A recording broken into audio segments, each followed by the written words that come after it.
The Gospel according to John. Chapter 19.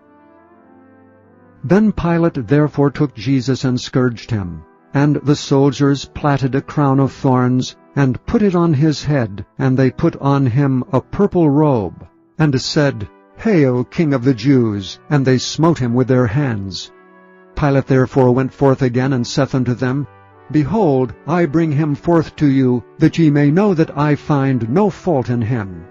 Then came Jesus forth, wearing the crown of thorns and the purple robe, and Pilate saith unto them, Behold the man!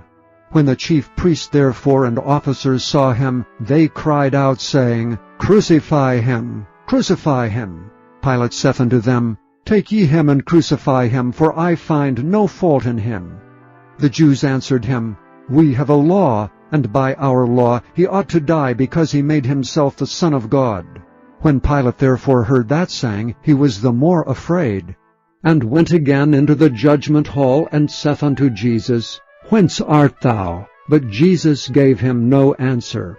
Then saith Pilate unto him, Speakest thou not unto me? Knowest thou not that I have power to crucify thee, and have power to release thee? Jesus answered, Thou couldst have no power at all against me, except it were given thee from above. Therefore he that delivered me unto thee hath the greater sin. And from thenceforth Pilate sought to release him.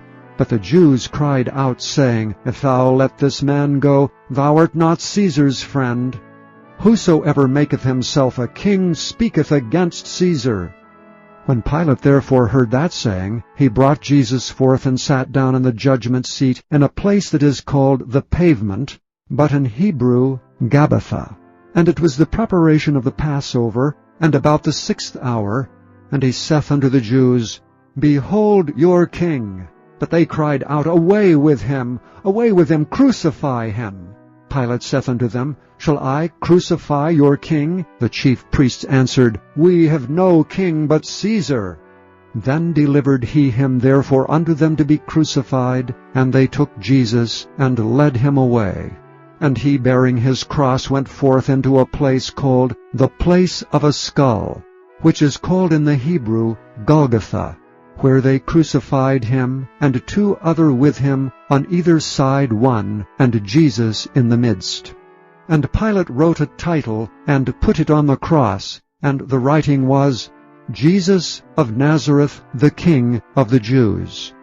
This title then read many of the Jews, for the place where Jesus was crucified was nigh to the city, and it was written in Hebrew and Greek and Latin. Then said the chief priests of the Jews to Pilate, Write not the King of the Jews, but that he said, I am King of the Jews. Pilate answered, What I have written, I have written. Then the soldiers, when they had crucified Jesus, took his garments and made 4 parts, to every soldier a part, and also his coat. Now the coat was without seam, woven from the top throughout.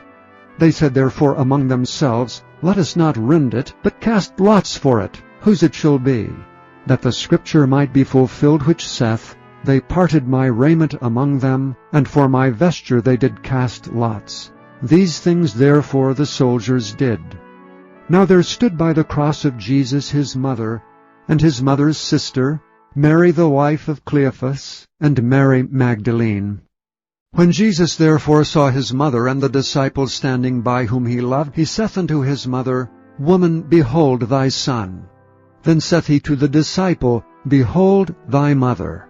And from that hour that disciple took her unto his own home.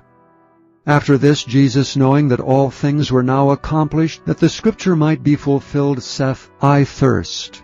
Now there was set a vessel full of vinegar, and they filled a sponge with vinegar, and put it upon hyssop, and put it to his mouth. When Jesus therefore had received the vinegar, he said, It is finished. And he bowed his head, and gave up the ghost. The Jews therefore, because it was the preparation, that the bodies should not remain upon the cross on the Sabbath day, for that Sabbath day was an high day, besought Pilate that their legs might be broken, and that they might be taken away. Then came the soldiers, and brake the legs of the first and of the other which was crucified with him. But when they came to Jesus, and saw that he was dead already, they brake not his legs. But one of the soldiers with a spear pierced his side, and forthwith came there out blood and water. And he that saw it bare record, and his record is true, and he knoweth that he saith true, that ye might believe. For these things were done, that the Scripture should be fulfilled, A bone of him shall not be broken. And again another Scripture saith, They shall look on him whom they pierced. And after this Joseph of Arimathea, being a disciple of Jesus, but secretly for fear of the Jews, besought Pilate that he might take away the body of Jesus. And Pilate gave him leave. He came therefore and took the body of Jesus. Now there came also Nicodemus, which at the first came to Jesus by night, and brought a mixture of myrrh and aloes, about 100 pound weight. Then took they the body of Jesus, and wound it in linen clothes with the spices, as the manner of the Jews is to bury. Now in the place where he was crucified there was a garden, and in the garden a new sepulchre, wherein was never man yet laid. There laid they Jesus therefore, because of the Jews' preparation day, for the sepulchre was nigh at hand.